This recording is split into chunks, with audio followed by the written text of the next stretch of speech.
Hi creative friends, this is Fran. Thank you so much for being here.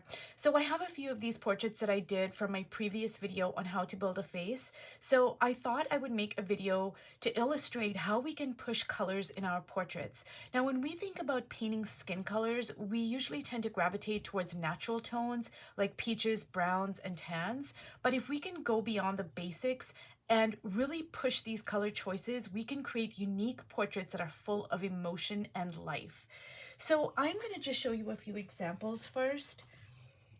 And this one over here is a book on Indian painting. It's Indian contemporary painting. And if you look at this figure over here, I'm going to bring it just a little bit closer. You can see that most of the figure is done in blues. And normally you wouldn't think that, blue would be used for painting a person. I mean, there might be some blues in the shadows, but this is mostly done in gorgeous, stunning blues. There's a little bit of burnt sienna here, so a little bit of earth tones, but for the most part, this is a very contemporary and bold approach to using color in figures. Now I'm going to show you another artist over here. This is the Italian artist Modigliani, and I absolutely love his work. So I want to show you this portrait over here, and I'm going to bring it up closer. And if you can see, most of the face and the neck is done in greens and grays. Now, keep in mind that when we're looking at a photograph of a piece of art, it's going to tend to flatten out some of the colors, and it's going to be very different than if we were looking at the original in a museum, for instance, because when you look at a piece of art in real life, you're going to see much more vibrancy, much more depth, and the camera tends to flatten images out. But even in this book over here, you can just see all the variations in the grays and the greens. But when I look at this portrait, I'm still looking at this as a person. Like, I'm not looking at this picture and thinking, well, is it really a person? Is it a statue? No, I can tell that it's a portrait of a woman, and it's telling us something perhaps about her mood, her personality. And sometimes by adding bold color choices, we can completely change the whole vibe of the portrait. Now I'm going to show you another portrait over here, and I'll bring this up closer.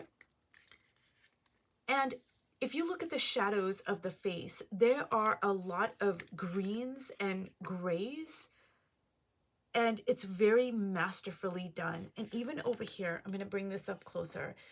If you isolate parts of the face, you can see that there are a lot of grays.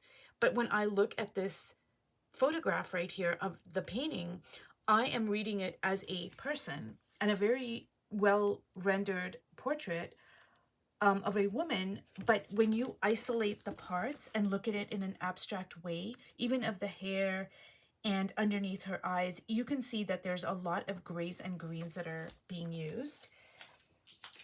And now I'm going to come to one of my absolutely favorite artists, Vincent Van Gogh.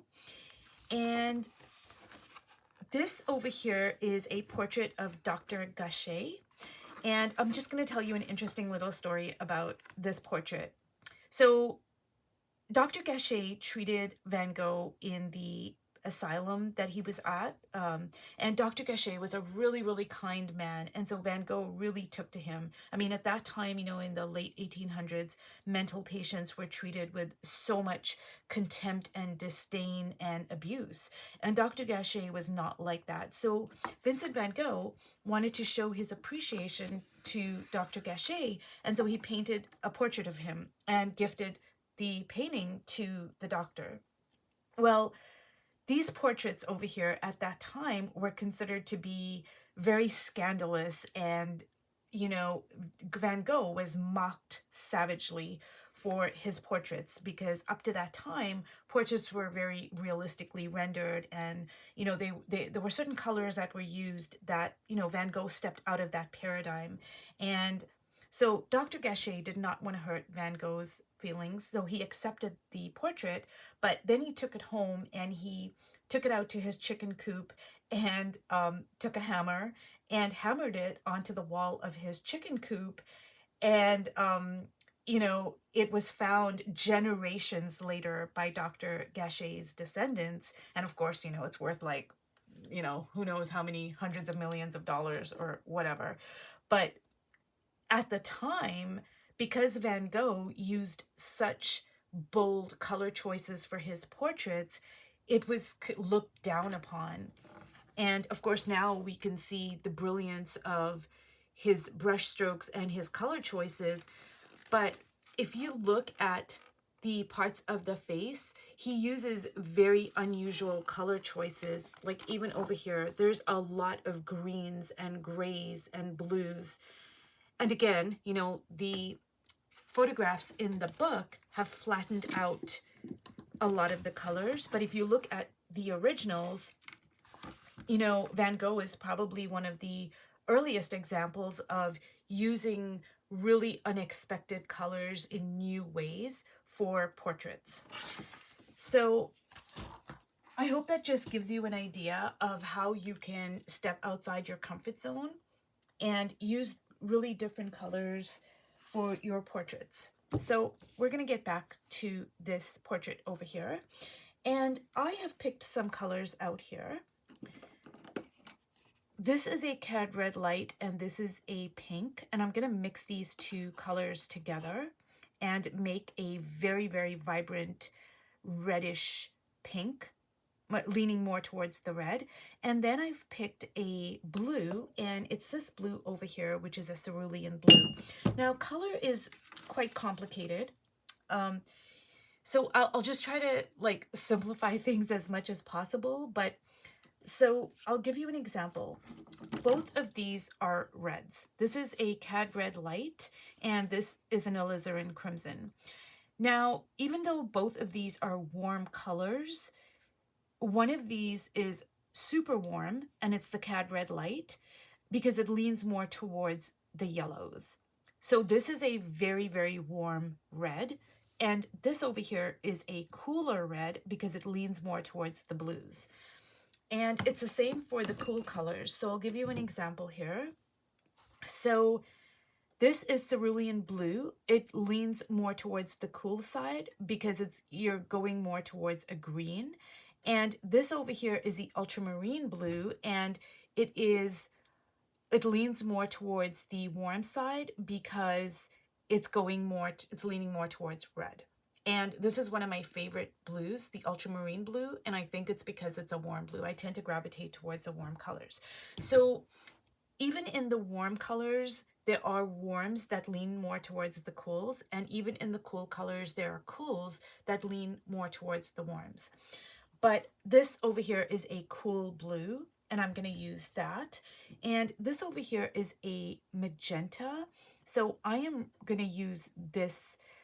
You know, this is a color that I really love, but it is difficult for me to put them into portraits. So I'm going to kind of push myself a little bit here. And then this is going to be a very warm red because I'm mixing the pink and the cad red light. So the thing I would like to just stress is that, you know, when you're picking out like bold colors for your portrait, you don't need to pick out a lot of colors.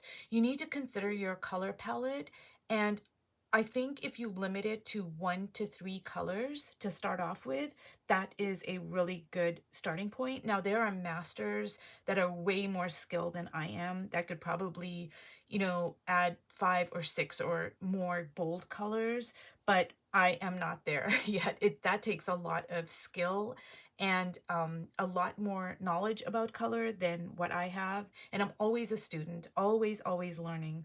And color is, I mean, you can spend your whole lifetime studying color. So that being said, I am going to start off with some of my blues. And I've also picked out some oil pastels over here. And so it's still in, like, this would, you know, pair up with the magenta, and this over here is, you know, like a cad red light, and this would be kind of the cobalt, sorry, the cerulean blue.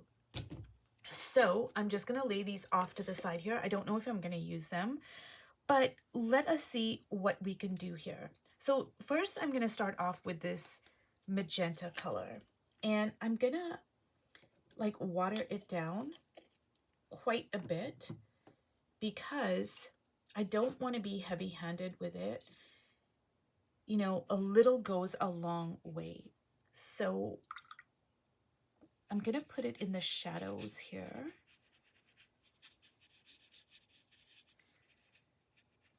And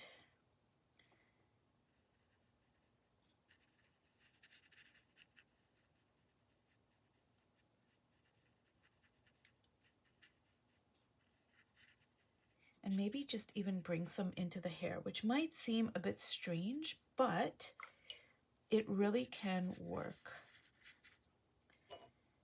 in beautiful and unexpected ways.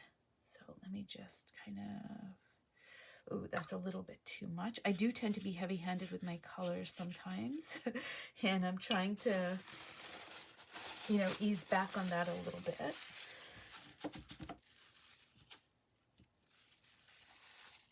So while that kind of dries off a little bit here, I am going to bring in my blue, and this is my cerulean blue, which is it's a very cool blue. It leans towards, you know, it's probably one of the coolest colors on the color wheel.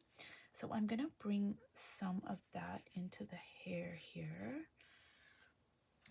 And I'm gonna push the shadows into the color spectrum, and I'm gonna add some blues and violets into the darker areas of the face. So the parts that would be recessed, I'm gonna like add this blue, and it's gonna like push it back a bit and like along the jawline here and underneath the lips, maybe just a little bit over there.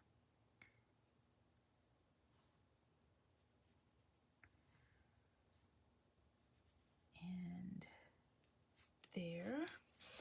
And this blue and violet mixed, and I really love that actually. It just makes for a really interesting color. And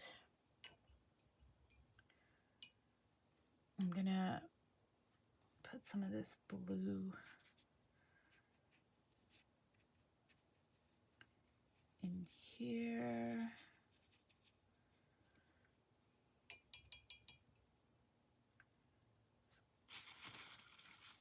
And now I'm gonna mix these two colors here, this red and this cad red light. And see, I get like a really delicious, almost like a lollipop red. So this is a very, very warm red. Ooh, I love it. Like I said, I do tend to gravitate towards the warm, hot colors.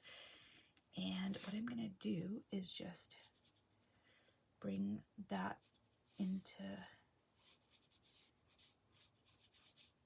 the dress here.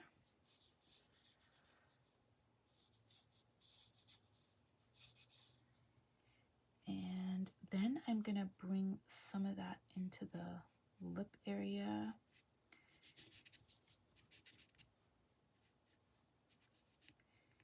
And I'm actually gonna drag this into the hair, which might seem really strange, but I'm really kind of feeling it. Now, a little does go a long way, and maybe I shouldn't have put so much. So I'm liking that, but I put like way too much here.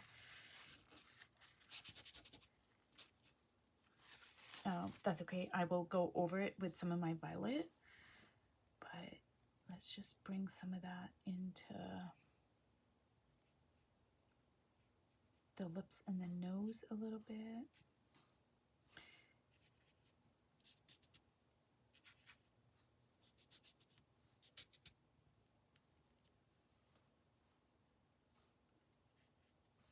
So the thing about color is it is so personal and it carries so much emotional weight. It really does. And, you know, what might be one person's cup of tea might not be another person's. You know, another person might think it's garish, or, you know, it just doesn't resonate with them. And that is totally fine. Like, I've been very fortunate to go to a lot of museums and see a lot of original art. And, you know, there are some pieces that resonate with one person and they won't resonate with another person. And that's totally fine.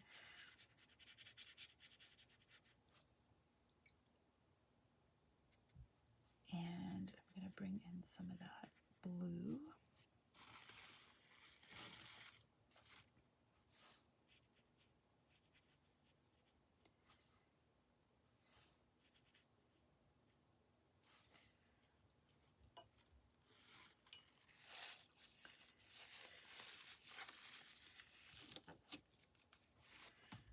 So I am going to bring in some of this magenta here because I'm really loving it. And see that little bit of the red over here in the hair? Like, you know, I wouldn't think necessarily that red would go in the hair, but I'm really loving that. It just gives it so much personality and pizzazz. So now I'm going to use a dry brush. Like, I don't want a lot of water for this because this is going to go in the eye area here, and I'm just going to bring some of that blue into the eye, and that's just going to kind of give it some, you know, shadow there.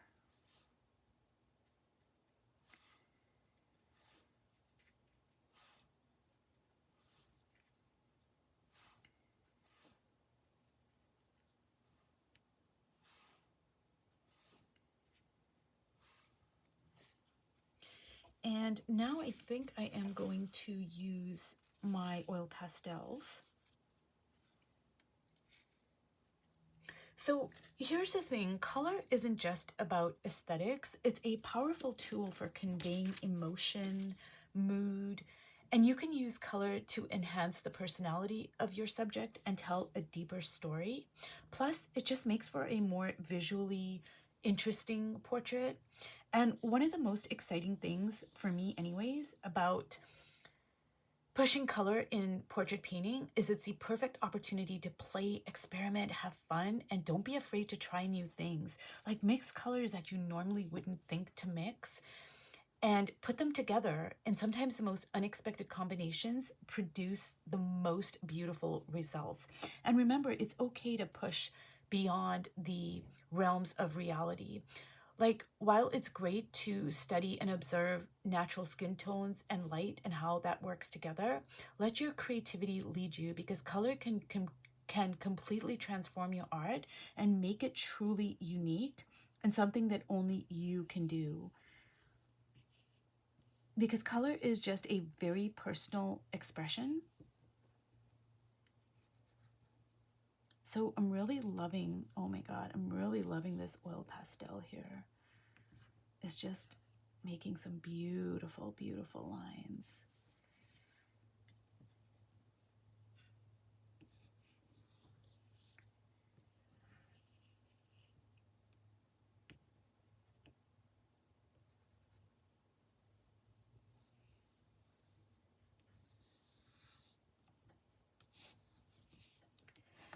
Now, honestly, some people might, you know, look at the way this portrait was before I started with all of these colors, and they might appreciate that a lot more than this. And some people might like this more, and some people might like neither one of them. And it's all okay, truly, because everybody, you know, has a different, we all have different moods and emotions and color memories and color banks and you know, visual, we all have a different visual language. So it's totally okay for you to not like something or for you to really love something, you know, because we are all unique and we all have our own different styles and languages. So I'm going to bring this up a little bit closer. so you can see. And like I said, the camera is going to flatten out some of these colors, but this is just a really good example of me challenging myself and pushing my colors. So thank you so much for watching till the end, and I hope you've enjoyed this video and got some inspiration for your colors in your portraits. So I will see you in my next video. Bye.